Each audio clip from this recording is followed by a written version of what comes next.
What are the key differences between atopic dermatitis and seborrheic dermatitis in terms of etiology, clinical presentation, and management? Answer. Atopic dermatitis (AD) is a chronic inflammatory skin condition primarily driven by a combination of genetic, environmental, and immunological factors. It is characterized by intense itching, dry skin, and eczematous lesions that are often located on flexural areas, e.g., the inside of elbows and knees. Etiology involves a defect in the skin barrier due to mutations in the filaggrin gene, which leads to increased transepidermal water loss and susceptibility to irritants and allergens. Seborrheic dermatitis (SD), on the other hand, is primarily associated with an overgrowth of Malassezia yeast on oily skin and is characterized by greasy yellowish scales and erythema, commonly affecting the scalp, dandruff, face, and areas with high sebaceous gland activity. Management approaches differ significantly. Atopic dermatitis treatment includes emollients, topical corticosteroids, and calcineurin inhibitors, e.g. tacrolimus. In severe cases, systemic immunosuppressants or biologics like dupilumab may be indicated. Seborrheic dermatitis treatment typically involves the use of antifungal shampoos, e.g. ketoconazole, and topical steroids for inflammation.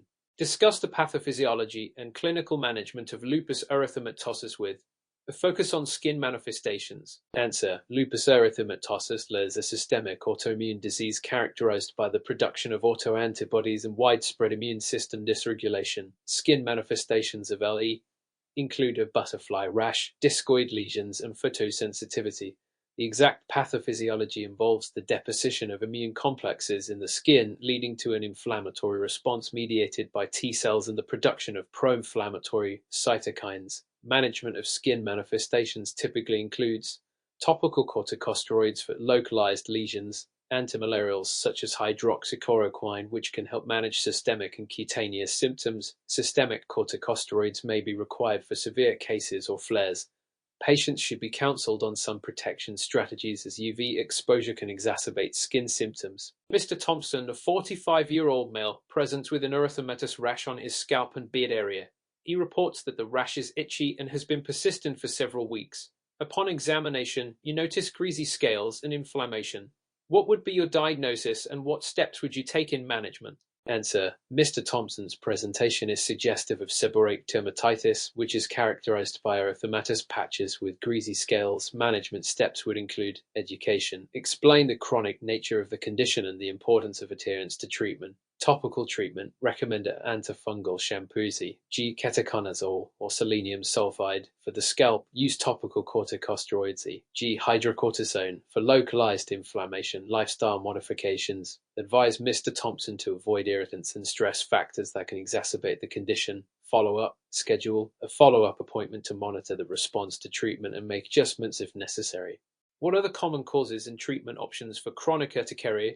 Discuss the role of antihistamines in management. Answer. Chronic urticaria is characterized by the presence of wheals and pruritus lasting more than 6 weeks. Common causes can include autoimmune conditions, e.g. thyroid disease, physical triggers, e.g. pressure temperature changes, infections or medications, e.g. NSAIDs. Management primarily involves antihistamines. First-line treatment for chronic urticaria, second-generation antihistamines, e.g. cetirizine, loratadine, are preferred due to their lower sedative effects. Dosing can be increased beyond the standard dosage if symptoms are severe. Omalizumab, a monoclonal antibody that can be used for patients with chronic spontaneous urticaria unresponsive to antihistamines. Corticosteroids may be considered for short-term control in severe cases. Explain the implications of Ehlers-Danlos syndrome (EDS) on dermatologic care, including considerations for surgical procedures. Answer. Ehlers-Danlos syndrome (EDS) is a group of inherited connective tissue disorders characterized by defects in collagen synthesis.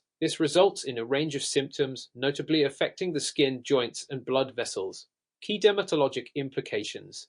Skin fragility. The skin in EDS patients is often hyperelastic, stretchy, and fragile, making it more prone to injuries, easy bruising, and slow healing. Small trauma can lead to significant lacerations, and minor surgeries may result in complications like dehiscence, wound reopening, scarring. EDS patients tend to form distinctive atrophic, cigarette paper scars that are thin, wrinkled, and often widen over time.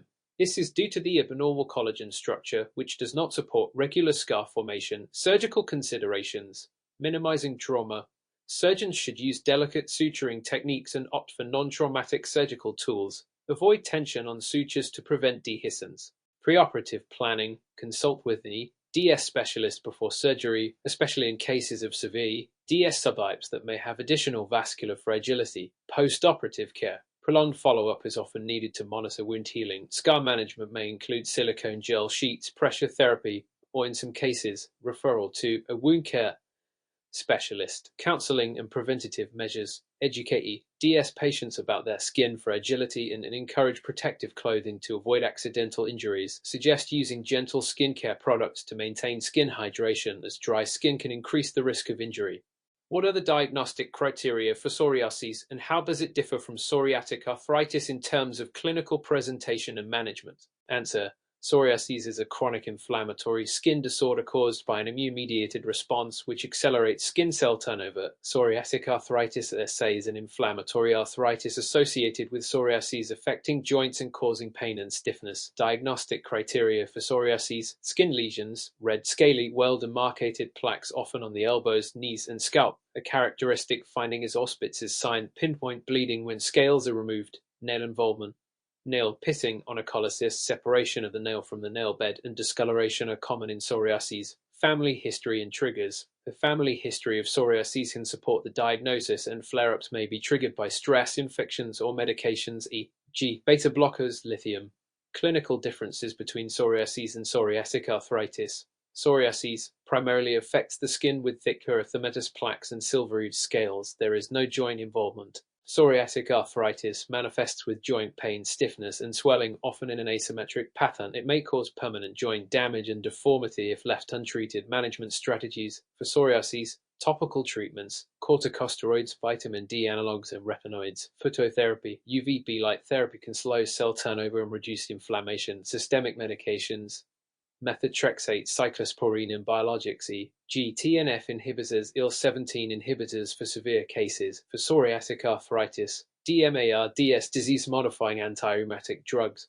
Methotrexate and leflunomide reduce inflammation and prevent joint damage. Biologics, TNF inhibitors, e.g. adalimumab, etanercept, are commonly used and can address both skin and joint symptoms. Physical therapy helps maintain joint function and reduce stiffness. MS. Rodriguez, a 30-year-old female, comes to your office with a history of recurrent herpes simplex infections. She is concerned about the impact of these infections on her skin health and potential scarring. What recommendations would you provide to manage her condition effectively? Answer. Herpes simplex virus (HSV) infections, typically presenting as cold sores or genital sores, are recurrent viral infections that can lead to pain, discomfort, and scarring, especially with frequent outbreaks. Management recommendations: antiviral therapy, outbreak treatment. Start oral antivirals, e.g. acyclovir, valacyclovir, at the onset of symptoms to shorten the duration and intensity of an outbreak. Suppressive therapy for patients with frequent outbreaks, more than 6 per year. Daily low-dose antivirals can reduce the frequency and severity of recurrences. Skincare. Keep the affected areas clean and avoid touching active lesions to prevent spreading the virus to other skin sites or mucous membranes. Use a gentle moisturizer on healed areas to minimize the risk of scarring. Identify triggers. Encourage MS. Rodriguez to monitor potential triggers such as stress, UV exposure, and illness, as these can precipitate outbreaks. Recommend using sunscreen and lip balms with SPF on sun-exposed areas to prevent off-triggered recurrences. Counseling. Educate on the risk of auto-inoculation, spreading the virus to other parts of her body, and the contagious nature of HSV during outbreaks. Advise avoiding close contact during an active outbreak to prevent transmission. What are the common clinical features and management strategies for tin corporis, including considerations for differential diagnosis? Answer. Tin corporis, or ringworm, is a common superficial fungal infection caused by dermatophytes, often characterized by its ring-like appearance. Clinical features. Presentation. Annular erythematous plaques with a raised, scaly border and central clearing. Lesions may be singular or multiple, often on the trunk, arms, or legs. Symptoms. Mild pruritus, itching is common. Differential diagnosis. Eczema lacks the annular shape and central clearing typical of tinea. Psoriasis often has thicker plaques with silver scales and no central clearing. Nummular dermatitis, circular lesions without central clearing, commonly mistaken for tinea. Management strategies. Topical antifungals. First-line treatment includes terbinafine, clotrimazole, or miconazole applied to the affected area for at least 2-4 weeks. Oral antifungals. For extensive or refractory cases, oral agents like fluconazole or terbinafine may be needed. Patient counseling. Reinforce the importance of hygiene and avoiding shared items like towels to prevent spread. Educate on the contagious nature of tin corporis and encourage avoidance of skin contact with infected areas. Discuss the role of psychological factors in dermatologic conditions, particularly focusing on body dysmorphic disorder, BDD, and its implications for treatment. Answer: psychological factors such as stress, anxiety, and disorders like body dysmorphic disorder, BDD, play a significant role in dermatologic conditions, impacting both the course of skin disorders and patients' perceptions of their appearance. Understanding body dysmorphic disorder, BDD symptoms. Patients with BDD experience obsessive thoughts about perceived defects or flaws in their appearance, often not visible to others. This leads to distress, social withdrawal, and may impair daily functioning. Common skin-related concerns. BDD patients frequently fixate on acne scars, pigmentation, or wrinkles, seeking multiple, often unnecessary, dermatologic procedures. Implications for dermatologic treatment. Avoid excessive procedures. Cosmetic interventions can exacerbate BDD symptoms, as patients may not be satisfied with results and continually seek more procedures. Referral to mental health professionals.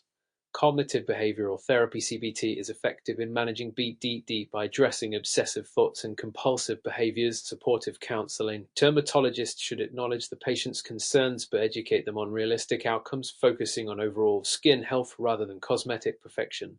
Analyze the pathophysiology and clinical management strategies for lupus erythematosus, particularly focusing on cutaneous manifestations and their implications for overall patient care.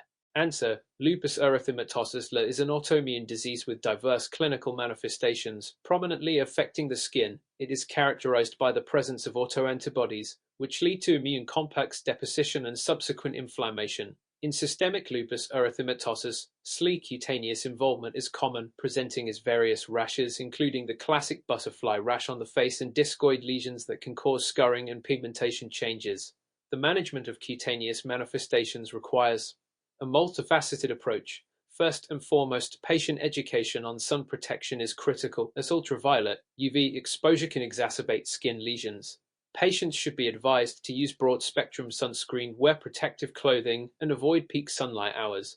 For localized skin lesions, topical corticosteroids are the mainstay of treatment, effectively reducing inflammation. In sensitive areas or when long-term use of steroids is a concern, calcineurin inhibitors such as tacrolimus can be beneficial. Systemic therapies may be necessary for more severe cases. Hydroxychloroquine, an antimalarial, is frequently employed for its immunomodulatory effects on skin lesions and systemic symptoms. Regular follow-up is essential to monitor disease activity and treatment response, given the potential for systemic involvement in LE.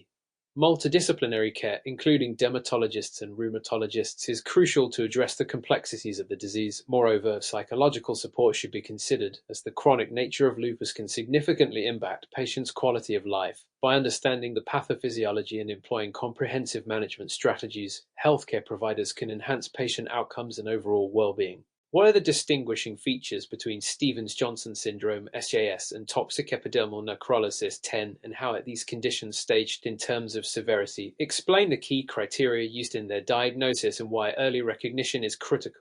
Answer: Stevens-Johnson syndrome (SJS) and toxic epidermal necrolysis (TEN) are severe mucocutaneous reactions often triggered by medications like sulfonamides and anticonvulsants. They are characterized by widespread necrosis and detachment of the epidermis. The main difference between SJS and TEN lies in the body surface area. ESA affected SJS affects less than 10% of BSA. TEN affects more than 30% of BSA. SJ-STEN overlap involves 10.30% of BSA. Diagnostic criteria. Diagnosis is based on skin findings such as target-like lesions and skin peeling, mucous membrane involvement, and histopathological confirmation showing full-thickness epidermal necrosis. The SCOR-TEN score is a widely used tool to predict mortality and assess severity. It includes factors like age, malignancy, heart rate, serum urea, and bicarbonate levels. Importance of early recognition. Early detection and immediate management in an ICU or burn unit setting are crucial due to the high mortality rate associated with SJ-STEN, which ranges from 10.40% timely withdrawal of the causative agent and supportive care, including fluid management, infection prevention, and possibly systemic immunosuppressants, can significantly improve outcomes. Acute generalized xanthomatous pustulosis, AGIP, and pustular psoriasis can present with similar symptoms. Explain the key diagnostic differences in the primary approach to managing AG.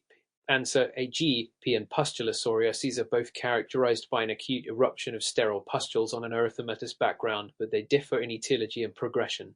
AGIP, often drug-induced B-lactam antibiotics, antimalarials, with rapid onset following drug exposure. It presents with fever and leukocytosis, and the pustules typically resolve within days after discontinuing the causative agent.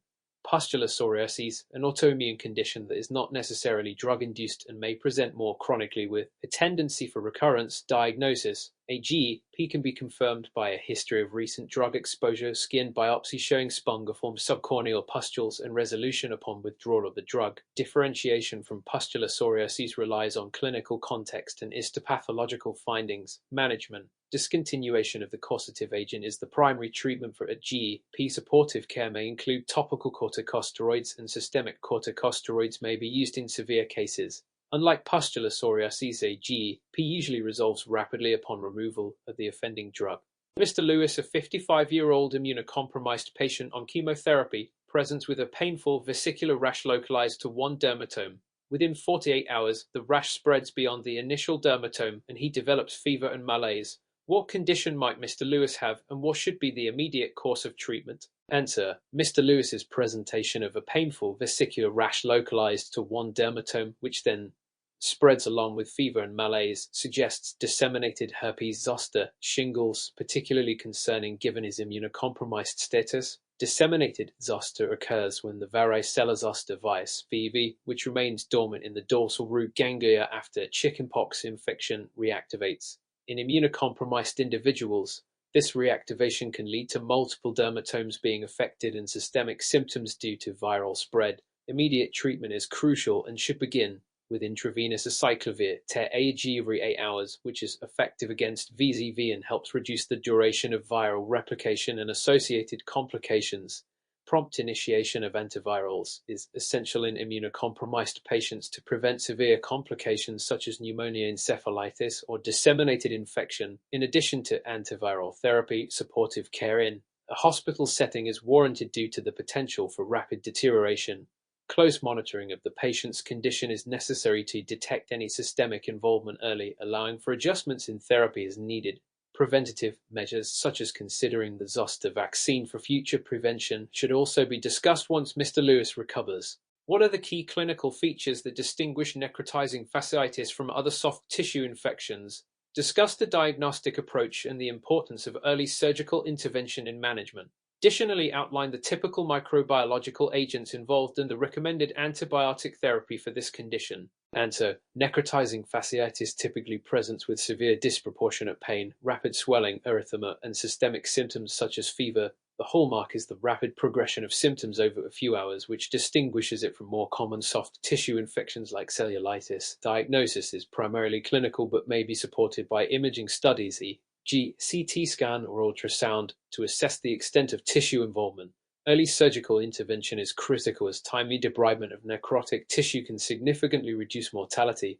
The most common pathogens involved are group Streptococcus and Staphylococcus aureus, including MRSA. Initial antibiotic therapy should include broad-spectrum agents like piperacillin, tazobactam, or meropenem plus vancomycin for MRSA coverage. Fluid resuscitation and monitoring in an intensive care unit may also be required due to the high risk of septic shock. Discuss the pathophysiology of anaphylaxis and the rationale behind the immediate use of epinephrine in management. What are the recommended dosing guidelines for epinephrine administration and what subsequent treatments should be considered? Additionally, explain the importance of patient education in preventing future anaphylactic episodes. Answer: anaphylaxis is a severe systemic allergic reaction that occurs when an allergen triggers the release of mediators from mast cells and basophils, leading to vasodilation, bronchoconstriction, and increased vascular permeability. This results in symptoms like urticaria, angioedema, difficulty breathing, and cardiovascular instability. Epinephrine is the first-line treatment because it counteracts these effects by causing vasoconstriction, increasing blood pressure, bronchodilation, relieving airway obstruction, and reducing vascular permeability, minimizing swelling, the recommended dose for adults is 0.3 to 0.5 mg, 0.3 to 0.5 ml, a 1,000 solution administered intramuscularly into the mid-anterolateral thigh. In addition to epinephrine, adjunctive treatments like antihistamines and corticosteroids may be administered to help alleviate symptoms, but these are not substitutes for epinephrine. Education is vital. Patients should be advised to carry an epinephrine autoinjector and have an anaphylaxis action plan, including recognizing symptoms and knowing when to seek emergency care. Compare and contrast cellulitis and erysipelas in terms of their clinical presentation, causative organisms, and management strategies. How does the depth of tissue involvement affect the choice of antibiotics, and what follow-up measures should be taken to ensure successful treatment? Answer: cellulitis and erysipelas are both bacterial skin infections but differ in presentation and depth of infection. Erysipelas is characterized by raised, well-defined borders, often affecting the face or legs, and is usually caused by group Streptococcus. In contrast, cellulitis presents with more diffuse, ill-defined areas of redness and swelling commonly caused by both Streptococcus and Staphylococcus aureus, including MRSA.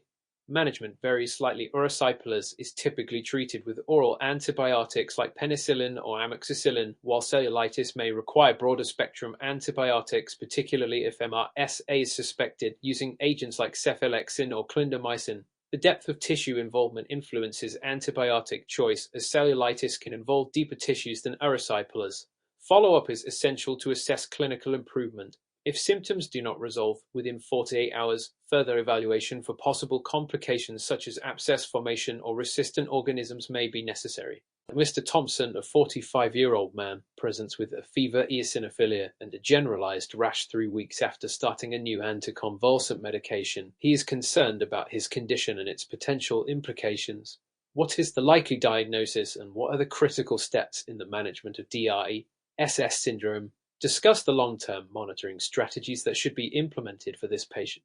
Answer: Mr. Thompson's presentation is suggestive of drug reaction with eosinophilia and systemic symptoms. DRESS syndrome, a severe drug-induced hypersensitivity reaction characterized by a triad of fever, rash, and eosinophilia, along with potential involvement of multiple organs, e.g., liver, kidneys, lungs. Management involves immediate cessation of the offending medication. Corticosteroids are the mainstay of treatment, often starting with a high dose and then tapering based on clinical response. Supportive care may include managing any organ-specific complications. Long-term monitoring is crucial due to the potential for late-onset complications. This may involve regular follow-ups to assess organ function, liver, renal, as well as monitoring eosinophil counts. Educating the patient about avoiding the implicated drug in the future and the importance of reporting any new medications is also vital to prevent recurrence. What are the hallmark features of Stevens-Johnson syndrome, and how does it differ from toxic epidermal necrolysis? 10. Discuss the common triggers for these conditions and explain the diagnostic criteria and severity staging. What management strategies should be employed in a burn unit or ICU setting for these patients? Answer: Stevens-Johnson syndrome (SJS) is characterized by the presence of painful mucosal lesions and a skin rash that typically involves less than 10% of the body surface area, while toxic epidermal necrolysis 10 involves more than 30%. Both conditions may arise due to drug reactions, with common triggers including antibiotics like sulfonamides, anticonvulsants, and allopurinol. Diagnosis is clinical, often confirmed through a skin biopsy showing full-thickness necrosis. Severity is typically staged using the SCORT and scoring system, which includes factors such as age, cancer history, and heart rate. Management of SJS and T and requires a multidisciplinary approach, often in a burn unit or ICU setting, due to the risk of fluid and electrolyte imbalance. Supportive care is critical, including fluid resuscitation and pain management. Systemic corticosteroids may be considered in severe cases, though their use is controversial. Infection prevention and nutritional support are also key components of management. A patient presents to the emergency department with widespread urticaria and facial swelling, indicating possible angioedema. Discuss the differential diagnosis and the immediate management steps that should be taken. What factors should be considered in determining the underlying cause, and how can recurrence be prevented? Answer: differential diagnoses for widespread urticaria and angioedema include allergic reactions, infections, and drug-induced reactions. Immediate management involves administering antihistamines for symptom relief, and if there is significant area involvement, epinephrine may be necessary. Determining the underlying cause involves A detailed history to identify potential allergens, medications, and recent exposures. Skin tests or serum-specific itch tests may assist in diagnosing allergies. Preventing recurrence includes educating the patient about avoiding known triggers, carrying an epinephrine auto-injector if there is a risk of anaphylaxis, and considering a referral to an allergist for further evaluation and management. In cases of idiopathic urticaria, long-term antihistamine therapy may be required. MS Patel, a 30-year-old woman, reports intense itching and a rash that has developed over the past few weeks. She has a history of close contact with a family member diagnosed with scabies. Describe the diagnostic process for scabies and the recommended first-line treatment. What preventive measures should be taken to avoid reinfestation, and how should you counsel MS Patel regarding post-treatment pruritus? Answer: the diagnosis of scabies is typically clinical, characterized by intense itching, especially at night, and the presence of burrows or papules. A definitive diagnosis can be made by skin scraping to identify mites or eggs under a microscope. The first-line treatment for scabies is the topical application of permethrin cream or oral ivermectin in cases of extensive disease or in outbreaks. It is important to apply the treatment thoroughly from the neck down and to wash all bedding and clothing in hot water to prevent reinfestation. Counseling MS Patel should include education on the importance of treating all close contacts simultaneously, as scabies is highly contagious. Regarding post-treatment pruritus, it is common to experience itching for several weeks even after successful treatment. If this is due to residual inflammation, and antihistamines may help alleviate this symptom. Following treatment, a follow-up appointment should be arranged to assess the response. A 62-year-old patient presents with a rapidly growing dome-shaped nodule on the forehead that has a central keratin plug. What is the most likely diagnosis and what is the recommended management approach? Answer: the clinical presentation of a rapidly growing dome-shaped nodule with a central keratin plug strongly suggests a diagnosis of keratoconthoma (KA). Ks are benign neoplasms that typically appear on sun-exposed areas of the skin, such as the face, and can be mistaken for squamous cell carcinoma (SCC) due to their similar appearance and aggressive growth pattern. They often develop quickly over several weeks to months and may regress spontaneously. Management of Ka usually begins with a histological confirmation through an excisional biopsy.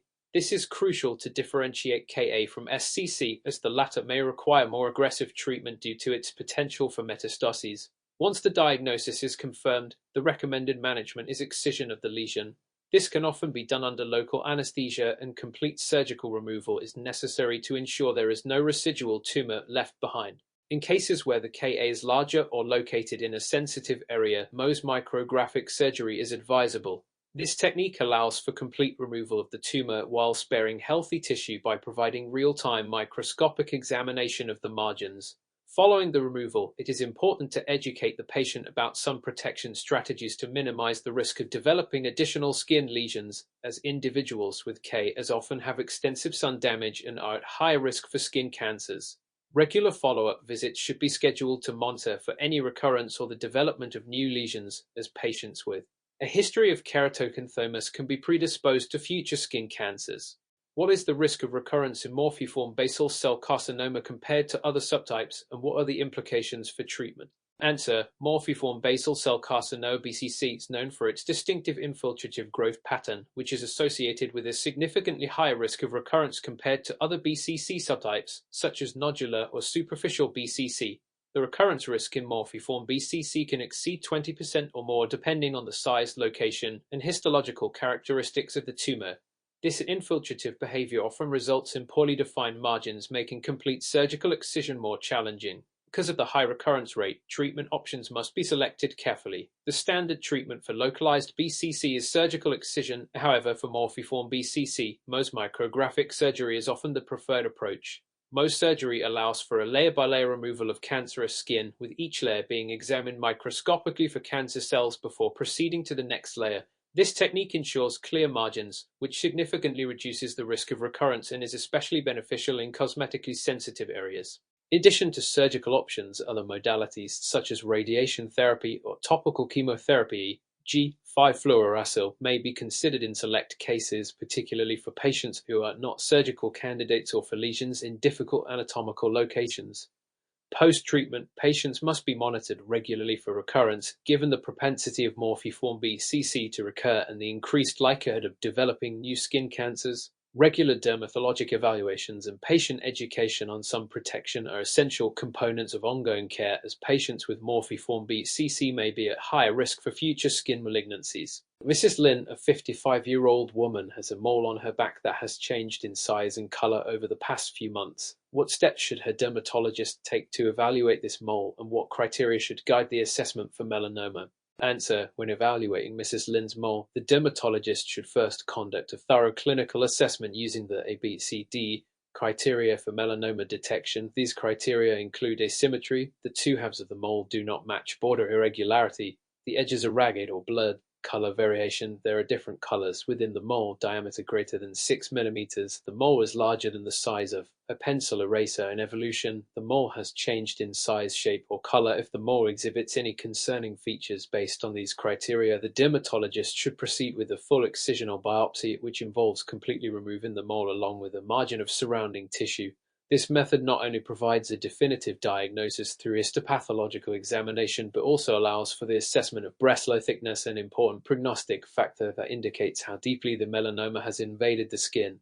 If melanoma is confirmed, the staging process will follow to determine the extent of disease spread, which is crucial for treatment planning. Depending on the stage, management may involve surgical excision with appropriate margins, sentinel lymph node biopsy if indicated, and potential adjuvant therapies such as immunotherapy or targeted therapy. Moreover, it is essential to educate Mrs. Lin about the importance of regular skin examinations and self-monitoring for new or changing moles, as early detection of melanoma significantly improves prognosis. The dermatologist should establish a follow-up schedule to monitor her skin closely, especially given her history of changes in the mole. Discuss the management options for squamous cell carcinoma (SCC) in a patient with multiple risk factors, including a history of outdoor work and previous skin cancers. Answer: management of squamous cell carcinoma (SCC) in a patient with multiple risk factors, such as a history of outdoor work, which indicates significant sun exposure, and a past history of skin cancers, requires a comprehensive approach that balances effective treatment with close monitoring. For localized SCC, the primary treatment is typically surgical excision, which is performed to remove the tumor completely along with a margin of healthy tissue to minimize the risk of recurrence. The surgical method chosen may depend on the size, location, and differentiation of the tumor. For larger or more aggressive SCCS, or those located in cosmetically sensitive areas, most micrographic surgery is often preferred due to its precision in ensuring clear margins while preserving as much surrounding healthy tissue as possible. This technique involves a step-by-step excision of cancerous skin, with each layer being evaluated for cancer cells until clear margins are achieved. In patients with multiple risk factors, particularly those with extensive sun damage or a history of multiple skin cancers, topical chemotherapy e.g. 5-fluorouracil or imiquimod can be considered for superficial SCCS or actinic keratosis to prevent progression to invasive cancer. Photodynamic therapy may also be an option for superficial lesions or precancerous actinic keratosis. Additionally, education on sun protection strategies is crucial. Patients should be advised to use broad-spectrum sunscreen, wear protective clothing, and avoid sun exposure during peak hours. Regular follow-up visits are vital for early detection of any new lesions or recurrences, as patients with a history of skin cancer are at an increased risk for developing additional skin malignancies. Dermatological assessments should be scheduled every 6 months to a year, depending on the individual patient's risk profile. What are the distinguishing histopathological features of melanoma, and how do these features aid in its classification and treatment planning? Answer: histopathological examination of melanoma reveals several distinguishing features that are critical for accurate diagnosis and management. The most significant characteristic of melanoma is the presence of atypical melanocytes that display abnormal mitotic activity. These atypical cells often appear in nests or sheets and exhibit variability in size, shape, and pigmentation. The breast thickness, which measures the depth of the tumor from the granular layer of the epidermis to the deepest point of invasion, is a key prognostic factor. Melanomas classified as thin 1 millimeter have a better prognosis than thicker lesions, which carry a higher risk of metastases. Other histopathological features that are significant include the presence of ulceration, which can further stratify prognosis, and mitotic figures, particularly in the epidermis, which indicate aggressive behavior. Lymphovascular invasion is another important factor that suggests the potential for metastases and is often considered when determining the stage of the disease. The classification of melanoma based on histopathology aids in treatment planning. For instance, thin melanomas may be managed with surgical excision alone, while those with significant basilar thickness, ulceration, or other high-risk features may require additional interventions such as sentinel lymph node biopsy to assess regional spread. Furthermore, the identification of genetic mutations, such as those in the BRAF gene, can inform targeted therapies enhancing personalized treatment approaches. In summary, understanding the histopathological features of melanoma not only facilitates accurate classification and staging, but also plays a crucial role in guiding therapeutic strategies, ultimately improving patient outcomes. Mr. Garcia is a 70-year-old man diagnosed with cutaneous lymphoma. What are the main types of primary cutaneous lymphomas, and how do their clinical presentations differ? Answer. Primary cutaneous lymphomas are classified mainly into two categories: primary cutaneous T-cell lymphomas (CCL) and primary cutaneous B-cell lymphomas (CBL). Each category encompasses several subtypes with distinct clinical presentations and management strategies. Primary cutaneous T-cell lymphomas include mycosis fungoides and Sézary syndrome. Mycosis fungoides typically present as patches or plaques that can appear eczematous or psoriasiform. As the disease progresses, it may evolve into more advanced stages with nodules or tumors. Patients may experience pruritus, and skin lesions can be localized or widespread. In contrast, Sézary syndrome is a leukemic form of mycosis fungoides characterized by erythroderma, lymphadenopathy, and circulating atypical T cells in the peripheral blood. Primary cutaneous B-cell lymphomas, such as primary cutaneous marginal zone lymphoma and primary cutaneous large B-cell lymphoma, tend to present as solitary or group nodules or tumors. These lesions are usually well circumscribed and can vary in size. Primary cutaneous large B-cell lymphoma is more aggressive and may present as a rapidly growing nodule or ulcerated mass, often requiring more aggressive treatment. Diagnosis of these lymphomas is typically confirmed through skin biopsy, where histological examination reveals characteristic lymphoid infiltrates. Treatment varies based on the subtype, and stage options may include topical therapies, radiation therapy, or systemic chemotherapy for more advanced cases. Given the potential for recurrence and progression, regular follow-up is essential for managing cutaneous lymphomas. In summary, the differentiation between cutaneous T-cell and B-cell lymphomas is critical, as their clinical presentations and treatment approaches differ significantly, requiring a tailored management plan for each patient. Describe the risk factors associated with melanoma and the significance of early detection in improving patient outcomes. Answer. Melanoma is a highly aggressive skin cancer whose development is influenced by various risk factors. The most significant risk factors include ultraviolet (UV) radiation exposure, especially from sunburns during childhood, or intermittent intense sun exposure. Other factors include a personal history of melanoma or non-melanoma skin cancers, a family history of melanoma, fair skin, particularly individuals with red or blonde hair and light eyes, and the presence of numerous or atypical moles, dysplastic nevi. Genetic factors also play a crucial role. Mutations in genes such as BRAF and cDNA can predispose individuals to melanoma. Additionally, immunosuppression due to conditions like HIV or medications, e.g., organ transplant recipients, further elevates the risk. Early detection of melanoma is paramount, as the prognosis is significantly better when the cancer is identified in its early stages. The 5-year survival rate for localized melanoma when the cancer is confined to the skin exceeds 98%, while it drops dramatically when the disease metastasizes. Early-stage melanoma is often treated effectively with surgical excision, while advanced melanoma may require more complex therapies, including immunotherapy or targeted therapies. To facilitate early detection, public awareness campaigns emphasizing the importance of regular skin checks and self-examination are essential. Dermatologists recommend that individuals monitor their skin for changes using the ABCDE criteria and seek evaluation for any concerning lesions. Routine dermatologic assessments are advised for high-risk individuals, allowing for the identification of melanoma at an earlier, more treatable stage. In summary, understanding the risk factors for melanoma and emphasizing the significance of early detection can lead to improved outcomes, ultimately reducing melanoma-related morbidity and mortality.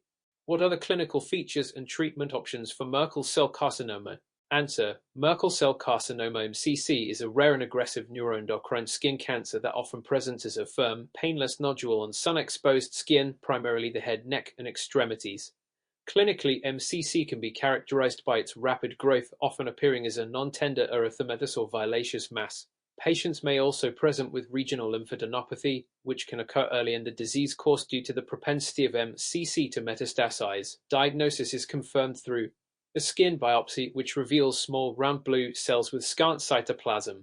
Immunohistochemical staining for cytocratin 20 CK shows a characteristic dot-like pattern in MCC, aiding in differentiation from other malignancies. Treatment of MCC typically involves a multidisciplinary approach. The primary management is surgical excision with appropriate margins, as complete removal of the tumor is crucial. Given the high risk of lymphatic spread, a sentinel lymph node biopsy is often performed to assess for nodal involvement, and if positive, further treatment may include lymph node dissection.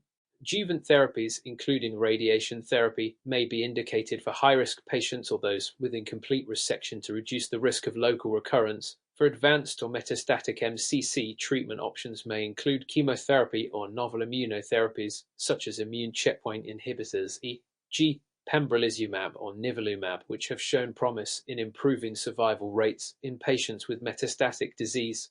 Regular follow-up is essential due to the high recurrence rate of MCC, with dermatological examinations recommended every 3–6 months in the first few years after treatment. Education about sun protection measures is also critical, as UV exposure is a known risk factor for this type of cancer.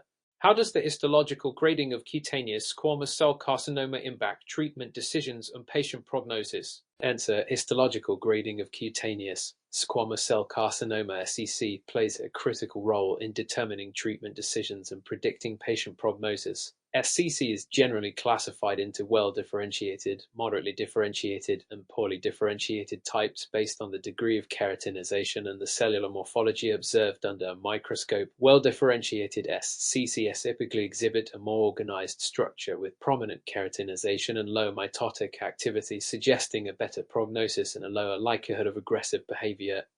These tumors are often managed effectively with surgical excision, as they tend to be localized and less invasive. In contrast, poorly differentiated SCCs show significant nucleotypia, high mitotic activity, and little to no keratinization, indicating a more aggressive tumor behavior.